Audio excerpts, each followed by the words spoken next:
So I would say technology because once we've hired a lot of engineers, we need to ensure that we give them competitive work, challenging work, and games has evolved a long way from core onto social gaming. And social gaming was something very new, and it was very challenging for all these engineers as well. So they worked on, we started with web, online, which was Facebook, and then we moved to mobile now, which is iOS and Android. So it's challenging every day. And you have new languages coming in. You work with Air, and then now we work with Unity. So it's always been a challenge, and the engineers are looking forward to it as well. When I say engineers, we also have artists. We have an office in Hyderabad where we have artists who work on 2D and 3D work for our game specifically. So that is interesting as well. Great. So any comments on infrastructure and I think I kind of agree with Sunil. I mean, I've had those days where you have to ship something and your internet is down, right? And whatever your service provider is not able to react fast enough and fix it within an hour or so, and sometimes it takes 3 days. I mean, those things get sorted over time, but when you're a startup and you have 20 people who've just come in and there's no internet at work, and you're running after Airtel guys to kind of give you Airtel I mean, if you don't have broadband, at least you have those 4G LTE dongles or something like that. So there are these small things like this, which for a startup, when you're specifically when you're trying to launch a product, can be a big pain. When simple things like the fact that there's construction work happening all across the city, and when you need to focus and kind of work, and there's sound on the road, there's a lot of noise on the road. I mean, there are things like that which kind of are a hindrance to actually creating good products and creating good games. But I think it's a matter of time. It's not a question of if, it's more a question of when they get sorted. But yeah, definitely, there are infrastructural issues which exist, but they get sorted over time. Yeah, I do have a thing to say about this because, it's all about work ethics. And there is that has been a big issue in that the work ethics that one is used to in a typical game studio in the West is very different from the work ethics that you see here. Because here, the biggest psychological trauma I have to deal with is that people do consider things like a 9-to-5 job. And that's great. I'm glad for everybody. But that's definitely not how you can make games. It's definitely not. Ask anybody who has made any game of any significance. That's not the case. So in other words, the hidden point here is that if you are a game developer and you're trying to attract work from outside, you should definitely find a way to roll or to design the schedule so that it's not even though it may be a 9-to-5 operation from an individual standpoint, the team is running a lot more than that. It actually is beneficial for the studio also because it'll create a feeling of global responsibility. The second thing is, and the second point is this.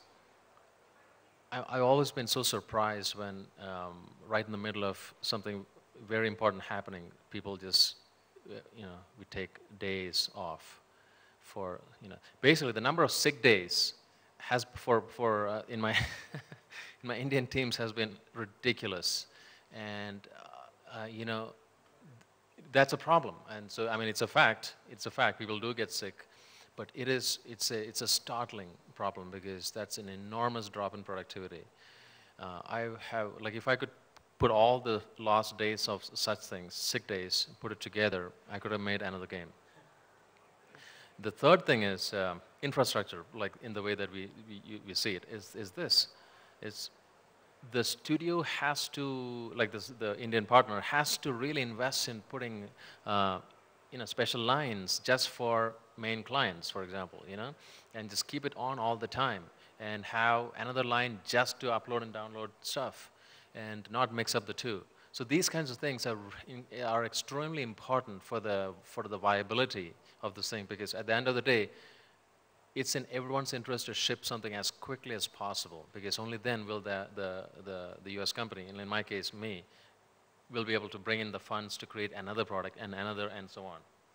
So I call this like the bullshit rubbish, you know, it's just this kind of stuff should not be there. And that is, has been a single big deterrent for me. But at the same time, like I said before, when I balance the plus and the minus, the plus is definitely better. So that's cool. So I think there's the one thing, that the cultural change that is required to run a gaming company. Because when you hire a lot of engineers who especially have an enterprise solution kind of a background, right? Who are very, like, you know, your typical Microsoft, Amazon. I mean, it's not like they don't work hard. Most of them do work 12, 16-hour days, but they're still very used to a regimented way of working.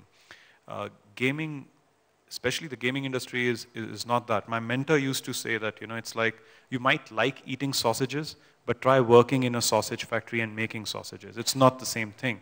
And gaming is pretty much like that. From the outside, it looks like, oh, you would be sitting and playing games all day long.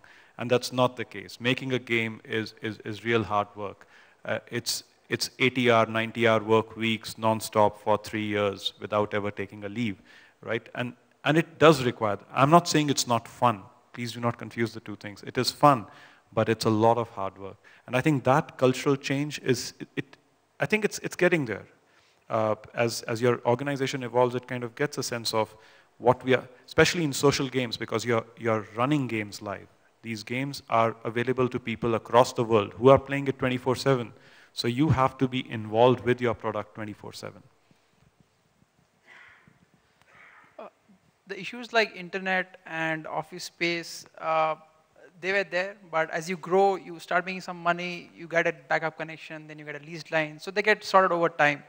But one perennial problem that affected us right from day zero was the traffic situation in Bangalore. And people used to come in late every day, an hour or half an hour, and you cannot say anything to them. But what we learned over the course of 5 years was we tried to work a solution around that. We changed office timing from 11 to 5 so that they can leave their homes when there is less traffic and leave from office when there is less traffic. Then we incentivized employees to stay closer to the office. We pay some part of their rent so that they can find a more expensive place but still closer to office so that they can put in more hours and not get tired before they reach office in the traffic. So I think for us, the traffic was the biggest problem here. Well, luckily, we never had any kind of problems. I think the one problem that I could think of is probably retaining talent, because we were hiring top-notch engineers, and these guys were competing with, we were competing with the Amazons and the Googles. So, you know, the only challenge was to hold them back, give them more interesting work. So what we thought was these guys work with us for a while, about 2 years, 3 years, and then we send them to our Palo Alto office where they work closely with the designers. So that is incentive for them. And it worked well for us. The traffic, yes, it's always there. Okay, at this point, I'd like to open this up for a few questions. Anybody? Questions?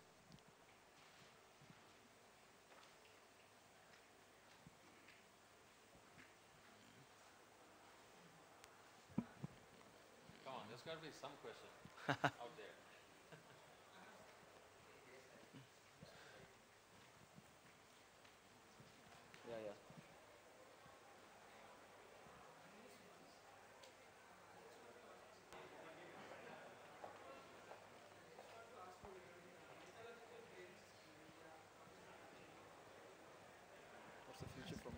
My name is Sumant. So mythological games in India. I just want to know the info. You know, Ram cannot die, and Abhimanyu No. will die. So, you know, some things we can't change. Yes. But I think that's the first thought that comes to people's mind, that we have mythology, we should make games out of mythology. But it's a tricky subject. There are sensitivities there. So I think a lot of us have given it thought. Some obvious things you can do, but if you want to make a really deep game which you can play for a long time, then I think you have to you have to think about the fact that mythology is you know, it's also, there are religious connotations, a whole bunch of things. So, you know,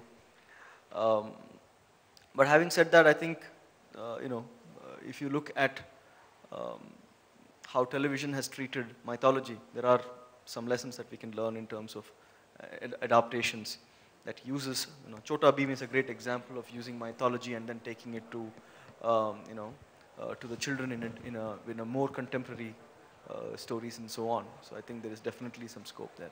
But I'll also leave it to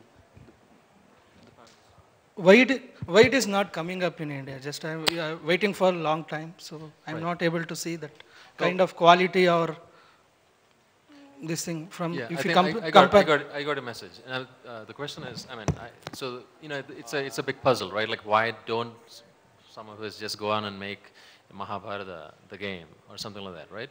Well, the main thing is this. It's like we discussed earlier, that it's a step-by-step process. And where we are in those steps from a nation is that we are probably in the first 2 or 3 steps. And it's going to take an enormous amount of budget and built-in expertise in all the parties combined, and a receptive audience. In other words, the market should be waiting for it also, right? All of that is about 10 to 20 steps away. So just wait, it'll be there, we'll get there, right? All the kids that you know under the age of 15, right? Their kids will be playing mythological games, in my opinion, in a way that'll spin your mind. Thank you, sir. any other questions?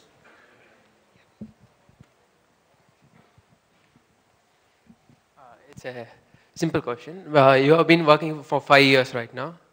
You are only making online games, kind of online games. When are you planning to make some platform games like PC games, PS3s? Are you any planning that? It's mostly based on the trend. The trend now you see in the industry is more people are shifting from consoles to casual games, handheld devices, right? So the trend is changing, so there is an economic incentive to focus on that kind of games rather than console or PC games. And the experience you find on a console or a handheld device is much greater than what you find on a PC. So if you want your game to be successful, you will rather want to make a mobile device game or a console game. But it's not as effective as PC when you play in console or PC. When you play in mobile, it's not as effective. So it's a different genre of game. These are casual games where you don't play for hours at a stretch. You play for 15 minutes, 20 minutes break, and then you resume from wherever you left. And the trend right now in the industry is that those games are monetizing really well, much more than the games which were shipped in CDs for PCs or consoles, because they require a lot more budget as well, and casual games, mobile games require a lesser budget. Okay, are you planning to make some? Because so it depends on the trend on the industry. Okay, or you have to wait for them either Ubisoft to make some franchise of Assassin's Creed. And yeah, all. because you need a big infrastructure and a big budget for that as well. So I think it's more of a tech thing, but if you play something like Infinity Blade on your iPad, you'd realize the depth of art, and it's a console quality game on an iPad. So I see there are different things. As Lalit rightly said, it depends on what market you're making games for and who your target audience is. But you can make a console quality game, and by that I mean in terms of artwork and depth of gameplay, on an iPad also. I mean, it's not that far. It's not a, and again, as Sunil rightly pointed, right, when you're used to making games with a $30 million budget, that $30 million game budgets will happen for mobile games also, considering everyone is playing mobile games. But it was different. Exactly, but you cannot play it, say, while you're traveling in a car, or you cannot play it when you're standing inside a Mumbai local, which is something that you can do with mobile games, right? So, I mean, again, it's about accessibility. It's about how often you can play the game. For a console game, you need a television. You need a console. You need 6 or 8 hours of time to sit in front of it and play a game. In a mobile game like a Candy Crush Saga, I'll play between 2 meetings, right? So it's a different target audience. I'd like to add to that. So this is the interesting thing. Something beautiful has happened in the last 5 years, and we are the beneficiaries of that beautiful thing. And that beautiful thing is that it used to be that, so I'm just rephrasing what I said earlier, is that it used to be that Only if you had 30 million plus, and I'm used to 150, actually I'm used to about $100 million games. That includes like 50 just for production and another 50 for marketing. That's about what I'm talking about. It used to be that those were the only kind of games that you needed that kind of money to do it. Now, what has happened is you don't need that. You can do this entire thing and begin to monetize immediately with just a few tens of thousands of dollars. And what's special is this. You're forced to really dig deep into what exactly the game is, okay? And so this is the enduring, the reason why games like chess, for example, endures. Why don't you make chess the 3D experience? You know, yes, there are such things, but it doesn't matter. You know, all you need is your mind and those things. You know, or tic-tac-toe. See, tic-tac-toe? Why is it so enduring? It's because it's all game. You know, you're going wit to wit, matching wits. It is so simple that it is so incredibly cheap. It's the cheapest game, right? Tic-tac-toe? You know tic-tac-toe, right? This thing.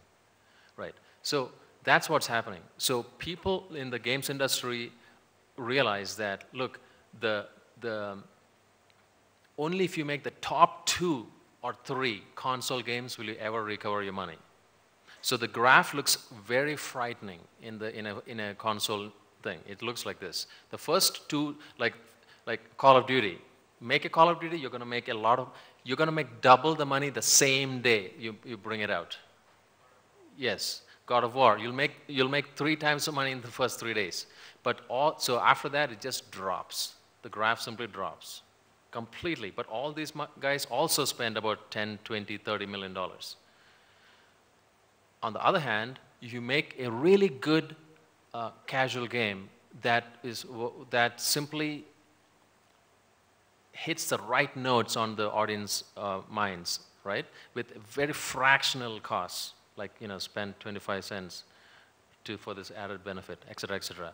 The power of the internet scales this entire thing to make that $50 million thing that we're talking about.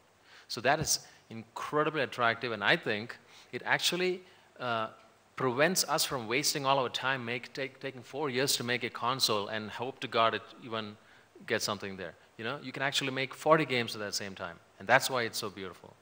That's what attracts all of us, basically. We are not really so particularly interested in glitz and glamour.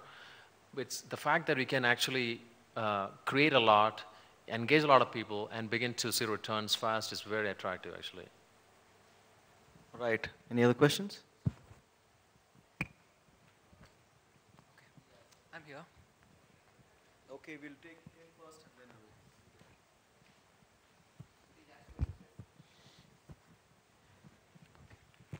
Fine. Hello. Yeah. How do you treat open source for game development? What's your opinion on Blender and other things like that? Why not? I mean, if it works for you, why not? Huh? No. What's your opinion about open source? Blender. It's, open source is open source. If it's effective, then you use it. If it's not effective, then you don't use it. What's your opinion about it? Just as I think some of them are getting to be competitive in terms of capability. Blender is a good example. Some of them, depending on what you're doing, may not cut it. GIMP is a good example of something that has you start off by feeling that there is some promise to it, but when you really start digging deeper, you realize that it's not as productive as you would have hoped it to be, right? Even Maya, they've launched Maya Lite. That's a great move. That's a great move. I mean, we need software in India to be priced with India pricing. We can't be paying the Canadian and the American pricing. So it's a great move on their part, and I hope other people also follow. Because that's the best way to beat piracy, to get the prices right in India. And how do you work around with royalties with Unity or Unreal or whatever? I can get a question. How do you work around with royalties? How do you work around? Unity and Unreal, they have some royalties issues. Oh, they have fairly standard royalty terms, which is out there. So it's a matter of, what you're comfortable with. So I guess it's everybody who are making games, they look at all the various engines out there and they decide what works best for them. And then, you negotiate and get the terms that you want, or in some cases, it's very standard terms that are there, like in the case of Unity, and then you just go for it. Okay, so you feel that Autodesk products are much better than Blender, or how is it? No, I'm not saying that. I'm just saying that there are market leaders, and there is great opportunity for the people to come with competing products, and why not? It's definitely welcome to have more and more choices, right? It's very good to have choices. Thank you.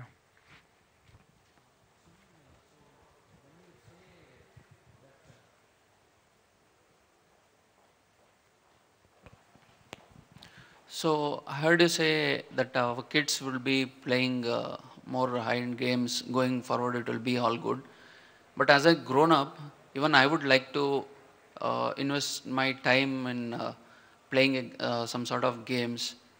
And I'm ready to, just the knowledge which I have is, I'm ready to invest in an Xbox or a PS3, that's it. But I don't know how to take that further.